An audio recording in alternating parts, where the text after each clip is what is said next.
falado da outra encrenca na outra reunião. Mas foi muito ruim. Acabou o atendimento e eu precisava de ser atendido, porque eu fiz tudo errado, entendeu? Isso é uma ponto que eu quero levar para você. Quando é alguém que tem vínculo com você espiritual, é diferente. Porque esse alguém toca você de uma forma diferente. E aí tudo isso que a gente está aprendendo aqui, colocar em prática, é mais difícil. E pode ser até inviável. E se for inviável, tenha a humildade e decline de atender. Você devolve a palavra para o dirigente e diz, olha, eu não estou em condição. Às vezes o dirigente percebe isso e pergunta antes do atendimento, quando tem esses vínculos. Ou quando tem o vínculo no curso da comunicação, o dirigente pode convidar a pessoa, se ela está em condições de continuar atendendo o espírito. E a pessoa pode declinar ou não. Mas a pessoa pode declinar no curso, ela pode sentir que ela não está em condição, antes ou durante, e falar para o dirigente, não tem nenhum problema. Não é falta de competência, isso é humildade de dizer, não, eu não dou conta de atender com essa entidade que eu prejudiquei, porque eu não dou conta. É minha limitação. E não tem nenhum problema, a entidade não está ali para você atendê-la, ela está ali para ser atendida. Se vai ser por você ou por alguém, tudo bem, são possibilidades. O que é importante é ela ser atendida. E quando você está atendendo, você fique atento se ela é vinculada a você, porque você corre o risco de perder o tom e se desalinhar e se atrapalhar, como esse exemplo que eu acabei de dar para vocês, onde eu me desalinhei e não consegui fazer um atendimento razoável para essa entidade que tinha vinculação comigo, de outras vidas e que eu tinha prejudicado. Então,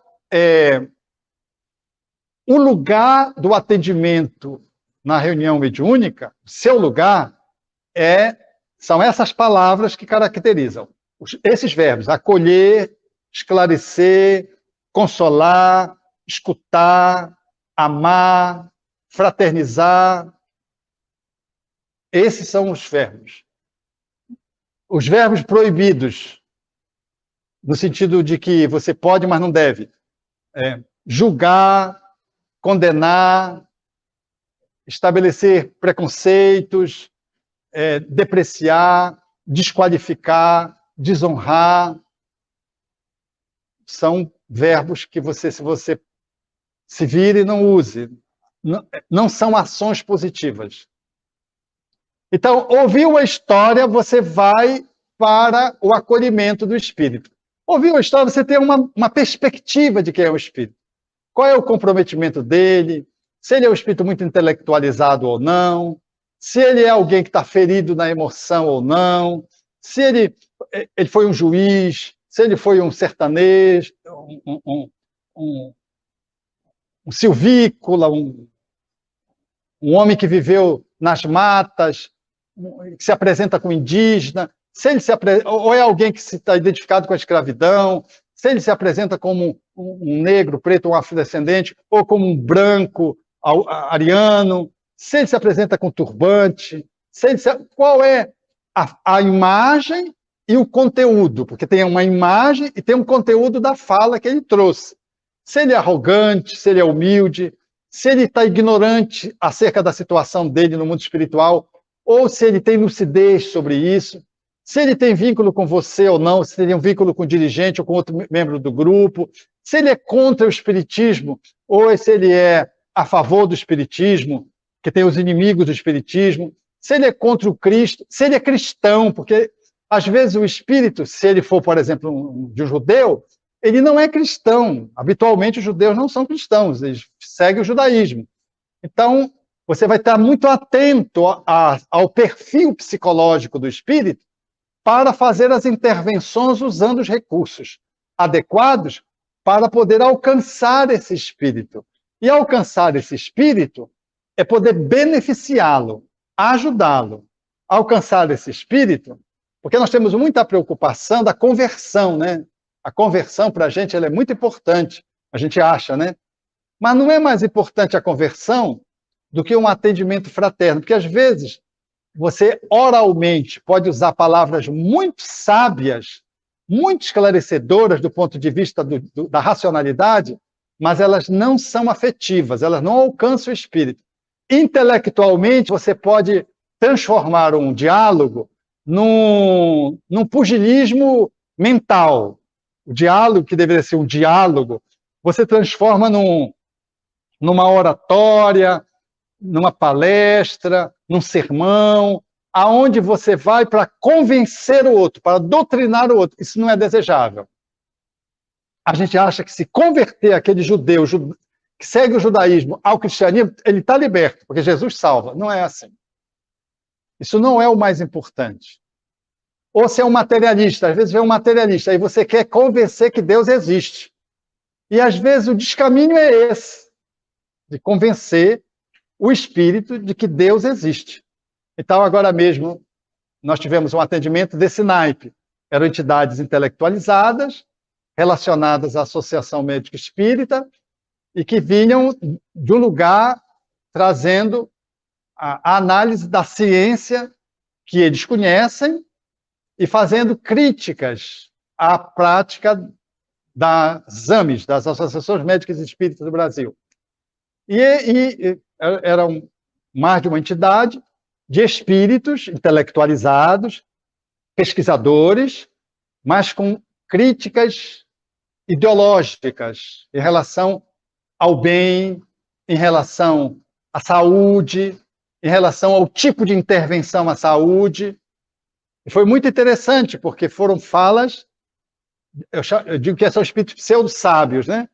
Que eles têm uma sabedoria, mas essa sabedoria não coincide com a verdadeira sabedoria. E por que não coincide? Porque você vê os pontos de contradição do espírito. Então, o espírito trouxe a fala e eu fiz uma abordagem enérgica e um pouco sumária, delimitando qual era o modelo, o paradigma do modelo da Associação Médica Espírita, que o espiritismo encampa, e ficou assim uma coisa assim meio... Porque o espírito como que não se sentiu atendido, porque ele, na verdade, ele queria um diálogo, um debate científico e tudo, e aquilo foi exaustivo, era exaustivo. E eu fiz a fala que precisava fazer e disse que ele pudesse refletir, pronto, ali. Quem é o espírito que está se comunicando? É um cientista materialista? É um ateísta? É um espírito que tem vínculos afetivos e que está preso nos vínculos afetivos pela ciúme, pela posse, pela ambição? Então, esse perfil psicológico a gente faz quando ouve o espírito com aquelas perguntas sucintas que você faz. E você o acolhe e vai, então, fazendo as interações saudáveis e enriquecedoras, sem a preocupação de ficar uma doutrinação selvagem, uma persuasão persecutória, que tu quer persuadir, ao invés de refletir, de enriquecer, de propor uma análise que vai na fala e vai na emoção, porque é muito importante a emoção. Quando a gente vê Chico Xavier, através do Chico Xavier, o espírito Raul Silva, no livro Nos Domínios da Mediunidade, dialogando, aí você vê, ele está falando e tem uma energia que sai do plexo cardíaco na direção da entidade. Era o amor, era a compaixão. Aquela energia, ela tem um impacto naquela comunicação. Porque se a comunicação é só verbal, ela é só intelectual, ainda que você tenha razão, você ganhou, mas não leva, entendeu? Porque você está numa disputa. A proposta não é disputa. A proposta é comunhão. Mesmo que o outro pense diferente, a sua disposição é de comunhão. Mesmo que ele ache que você está com Satanás, de que você abandonou o credo do qual ele participa, de que você está com ideias piegas de caridade, de que você segue um homem que não foi o Messias, qualquer que seja a ideia que ele traga, a nossa posição é uma posição de abertura à comunhão. A gente discorda, mas discorda fraternalmente. Diz para ele, ok, esse é seu pensamento. Já que ele, por exemplo, começa a falar mal de Jesus, porque ele viu você falando de Jesus, fazendo estudo do evangelho na casa, e aí você vai apresentar a plataforma que você trabalha. Envolve o Cristo, então você vai falar do Cristo. Mas ele não é cristão, ele tem uma encrenca com o Cristo. Ele foi vítima das cruzadas, foi vítima da Santa Inquisição, foi vítima da fogueira, das perseguições porque era médio, e em nome do cristianismo ele foi perseguido, ele odeia Jesus. Então, essa é uma chegada que precisa ir com muito tato, com muita habilidade, porque aquela alma tem muitas dores. Ela não vai entender se você simplesmente disser que você ama Jesus, que Jesus é bom, e ele dizer mal, você dizer bom, Jesus é mentira, você dizer verdade, aí fica esse bate-boca. Isso é um verdadeiro bate-boca. É um litígio. Nós vamos evitar o litígio, mas não vamos aceitar a subserviência. Entenderam? Aceitar a subserviência é uma outra comportamento inadequado que nós não vamos permitir. Nos permitir. E se o outro se colocar nesse lugar, nós vamos levantar o outro. Nós não vamos manter uma posição de superioridade sobre o outro, porque o outro se declara vencido, descobriu que o Cristo é a verdade, que ele perseguiu Cristo, ele descobriu que o amor é que deve prevalecer através do perdão, e ele odiou tanto, perseguiu tanto, maltratou tanto, e ele coloca isso para você ali numa fala. Ele está derrotado, não está? Isso é atitude de humildade, de vitória, ele está se vencendo. Então, eu posso dizer, meu irmão, você estava muito ruim, agora que bom, nós estamos aqui, lhe dando a mão. Isso é um lugar de superioridade, né? Isso não é muito agradável. Coloque-se ao lado dele e diga, talvez, meu irmão, é assim mesmo, a gente tem essas experiências, eu também tenho essas experiências, eu também já tive essas experiências, a humanidade toda vive isso, nós estamos aprendendo uns com os outros. Quer dizer, eu me coloquei do lado dele, ele está se colocando embaixo, eu estou me colocando do lado dele, ou trazendo ele para cima para dizer que nós somos pertencentes à mesma humanidade, cometemos os mesmos erros, e de que nós estamos solidários com ele, acolhendo, ajudando, compreendendo a história dele. Vejam que é inteiramente diferente, parece uma coisa óbvia, né? E é óbvia, mas não é quando a gente vai para a Vera. Sabe por quê? Porque nós somos seres humanos automatizados no dia a dia a vivermos o embate, a vivermos o confronto, numa sociedade competitiva, onde você não pode dar mole, senão o outro puxa a tua perna, puxa o teu tapete, não é isso? A sociedade não é isso? Uma sociedade egoísta, uma sociedade orgulhosa, onde você, se você for uma pessoa mais dócil, o pessoal vai dizer que você é piegas ou que você é subserviente. Então, a sociedade é assim. Então, a gente, dentro de uma sociedade, se a gente não estiver muito atento, espiriticamente, com o comportamento espirítico, o que é que acontece? Na reunião mediúnica, a gente vai tratar os espíritos do mesmo jeito. Do mesmo jeito. Então, a gente vai treinar humildade, a gente vai treinar paciência na sociedade, porque na reunião mediúnica, nós vamos ser como nós somos fora da casa espírita. E olha, na reunião mediúnica, a gente está com o beneplácito dos benfeitores espirituais. A gente está com a chancela de espíritos superiores que estão ali magneticamente nos influenciando, nos inspirando. Estão criando uma psicosfera naquele lugar como se fosse um santuário, como se fosse uma enfermaria. Você tem todas as condições favoráveis, mas, ainda assim, o nosso automatismo é tão grande que quando a gente vê, a gente está pisando na bola. A gente está comendo bola, como as pessoas costumam dizer, você está se equivocando. Porque o nosso comportamento, ele é dentro da reunião mediúnica o que ele é fora. Se você é um pornofônico, escrachadamente, você na reunião mediúnica, você não vai controlar um espírito das pornofonias, ele vai dizer a pornofonia. Se você agride as pessoas fisicamente em casa, na reunião mediúnica, tu não vai segurar, não, tu vais... Cuidado com o esclarecedor, que ele fica a uma meia distância, mesmo de máscara. Ele vai levar um bofetão, porque a pessoa não controla. Lembra da cadeira? É a pessoa que é fora, assim, Na reunião mediúnica é a mesma. Mesmo com ajuda, que atenua. Quando uma entidade se comunica, Divaldo diz assim, que 70% dela, ela perde o impacto dela com o médium, porque ela entra no campo do médium.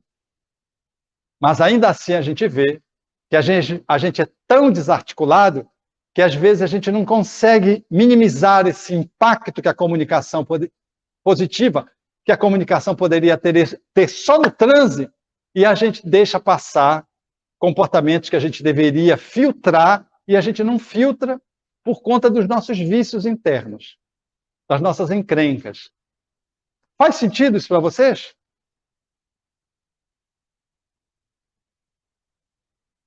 Vocês estão com vontade de perguntar, né? Nós vamos fazer o seguinte, depois do almoço, 1h30, a gente começa com as perguntas e respostas até aqui, tá? Os internautas também podem fazendo perguntas, que aí vai ficando aqui, vai juntando com a de vocês e vai dar tudo certo.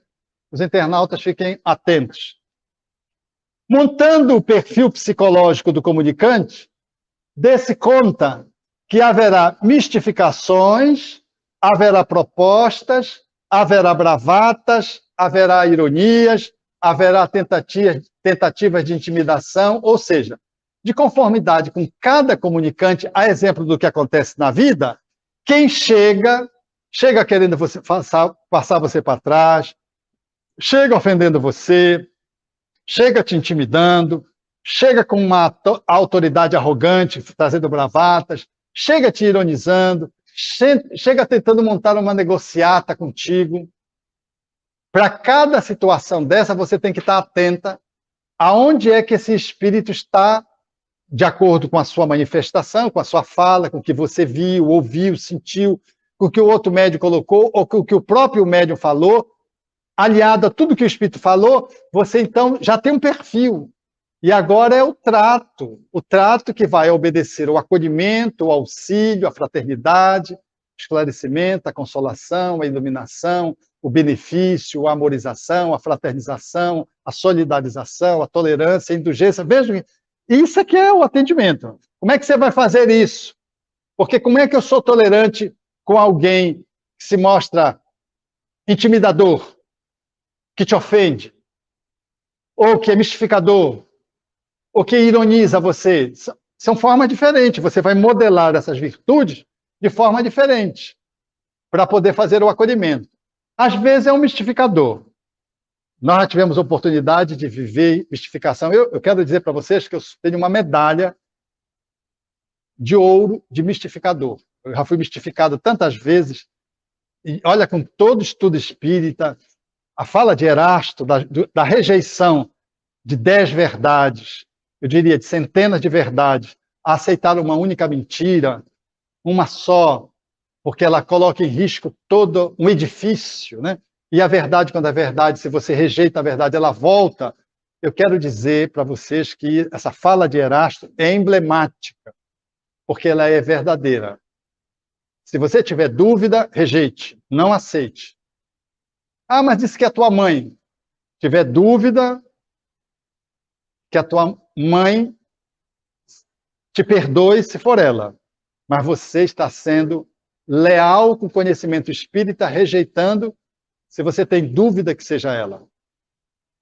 E ela não vai ficar aborrecida se ela for espírito que tenha um mínimo de bom senso e de evolução. Se ela for espírito atrapalhado, ela vai ficar aborrecida contigo. Mas os guias vão dar um jeito nela. Porque ela vai ficar achando que você não recebeu bem ela, que você rejeitou ela, e faria o que ela faria quando está no corpo. Mas você fez o certo. É melhor sua mãe ser aborrecida com você do que você comer bola, ou seja, do que você embarcar numa experiência que não é verdadeira. Eu já tive a oportunidade de ver, aqui mesmo no Jardim das Oliveiras, quando desencarnou Ulisses Guimarães, aí Ulisses Guimarães começou a aparecer aqui. Quer dizer, o helicóptero, acho que não tinha nem caído, e já estava por aqui para querer se comunicar. Chico Xavier ainda não tinha desencarnado, estava se comunicando aqui. Francisco de Assis... Então, quando vem espírito nobre, fique com a pulga atrás da orelha. É melhor você errar por excesso do que por escassez, como eu bem disse há pouco. Porque às vezes acontece a gente errar ao contrário. Nós tínhamos um espírito amigo, ele se comunicava assim. Ele tinha uma saudação longa, era um espírito familiar. E ele começava as comunicações dele fazendo uma saudação mais ou menos assim. Desfraudemos a bandeira do Cristo para que ela, altaneira e bela, possa abrigar as almas em torno do pábulo da esperança. Era uma saudação longa e bonita, poética. Aí uma vez eu estou aqui na reunião do Jardim das Oliveiras, reunião de apoio à casa, era uma reunião iniciante, não tinha ainda atividades mediúnicas, foi uma reunião montada com médios de outras casas que vinham dar um apoio sob a orientação dos espíritos. Nós precisávamos fazer esse tipo de trabalho. Era uma reunião que acontecia uma vez por mês. Ora, o espírito chegou fazendo a saudação. Ele foi fazendo a saudação tudo errado. Aí eu fui para ele com uma gana, no bom sentido, naturalmente, né? Achando que ele era um mistificador. Quando eu fui desmistificando ele, ele me olhou, sentido literal da palavra, disse, meu irmão, tu pensa que é só tu que gosta da saudação dele? Eu também gosto. Não era um mistificador, ele não estava querendo se passar pelo espírito familiar.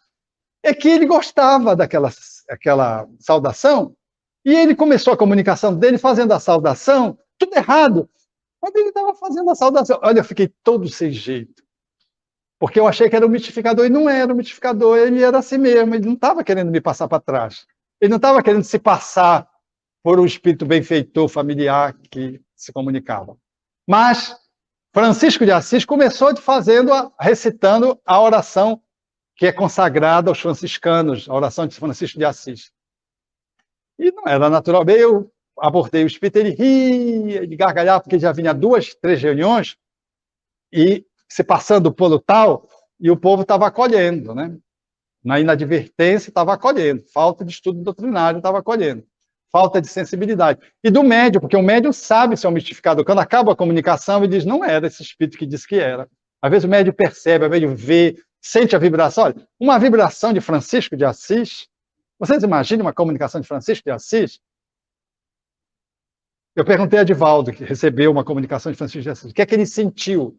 Aí ele me disse, êxtase. Não pode ser de forma diferente. Você vai receber um espírito dessa hierarquia, é êxtase. Você ia ficar aqui no Jardim das Oliveiras, daqui 3 dias, aqui em êxtase. Figurativamente falando, né? Então, Francisco de Assis se comunicava e era um mistificador.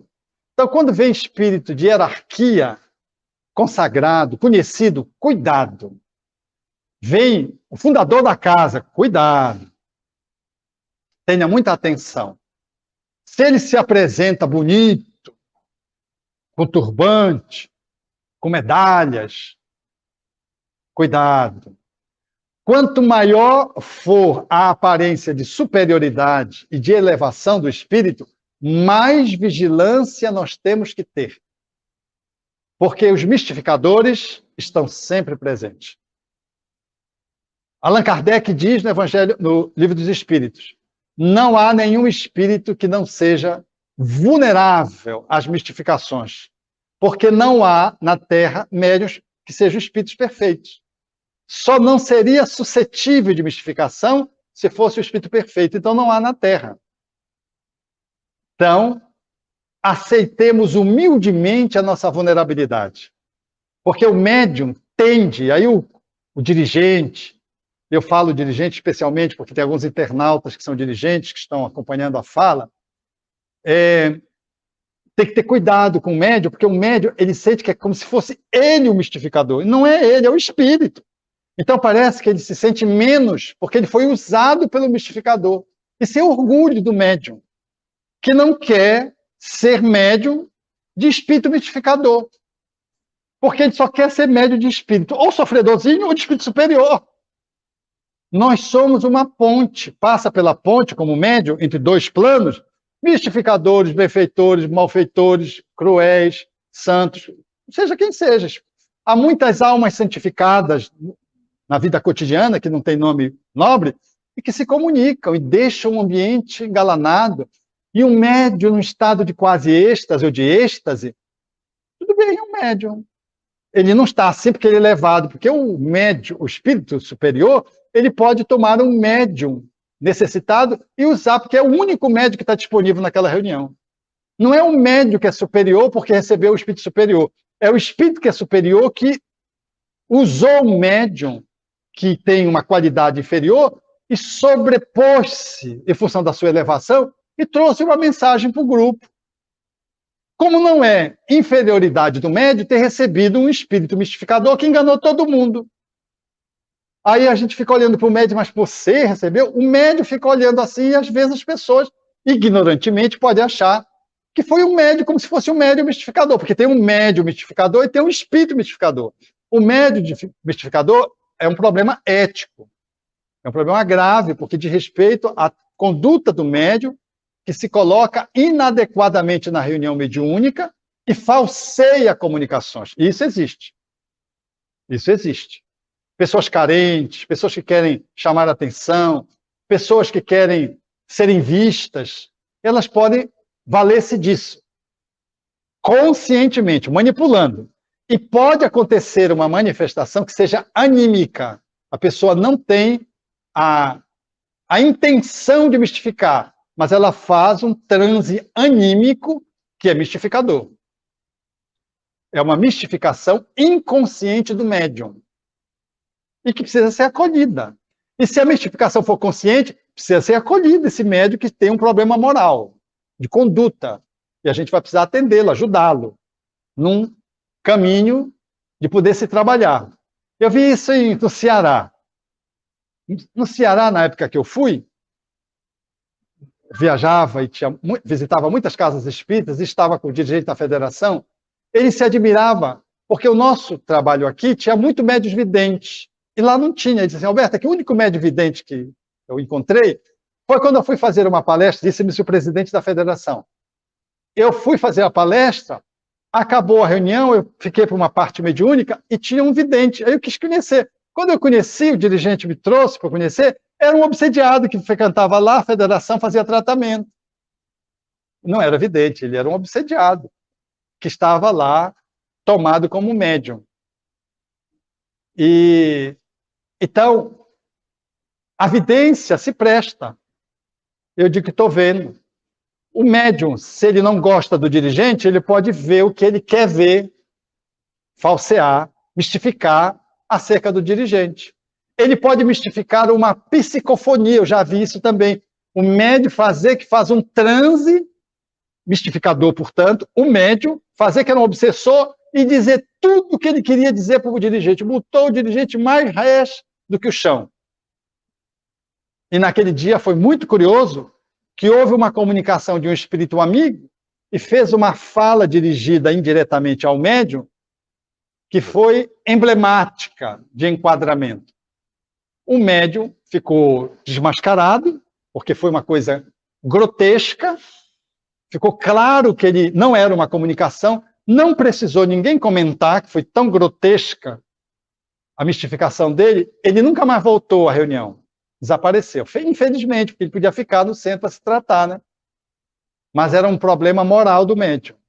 Fez parecer que era um espírito mistificador e não era um espírito mistificador, era um médium mistificador. Então, esses processos, eles são muito presentes. E a gente precisa estar muito atento para não engolir gato por lebre. E não entrar em caminhos que iniciam perturbações espirituais e depois tomam conta do grupo, porque tem pessoas que ficam obsediadas e tem grupos que ficam obsediados. Aí cabe ao dirigente estar muito atento para não entrar nesses descaminhos. Então, os mistificadores nós vamos encontrar aos montões. E por que eles vêm? Eles vêm para reforçar a necessidade de vigilância, de humildade para os médios e para os esclarecedores e para o dirigente. Atenção, porque toda mistificação mexe com valores morais nossos. A gente tem que aprender a lidar com a mentira, com a calúnia, com a maledicência, não temos que aprender? Vem um espírito que traz conteúdos dessa ordem, você é chamado a ter que lidar com isso. Como é que você lida quando alguém calunia, quando alguém mente, quando alguém falseia dados? Então, a reunião mediúnica, ela abre um espaço para que você treine essa habilidade para colocar na vida. E você pode treinar na vida para colocar na reunião mediúnica atendendo espíritos mistificadores. que se passam por outras entidades, mas elas não são. E, dependendo da comunicação, se ganha legitimidade e se ganha continuidade quando a gente vê a casa espírita está sendo dirigida por um obsessor, que se comunica na reunião mediúnica como sendo um benfeitor. Não há casa espírita que esteja indene à possibilidade da mistificação. Não há nenhum médio, é Kardec isso, não há nenhum médio que esteja livre da possibilidade de mistificação. E não há nenhum de nós esclarecedores que não estejamos também igualmente livres de nos equivocarmos analisando uma comunicação e não identificarmos o mistificador. E por isso, atenção, cuidado, vigilância e muito amor para poder acolher os espíritos mistificadores, os médios mistificadores, porque tudo isso faz parte da evolução. O médio também é um espírito encarnado, que precisa ser ajudado. Muito bem, eu acho que a gente fica na mistificação, depois a gente vai para os outros. Tocou já a nossa campainha, que eu emblematicamente puxo. Os internautas, eu quero dizer que a gente vai voltar no horário de Brasília às 13h30 e voltamos com as perguntas e respostas desse primeiro bloco, ok? Beleza.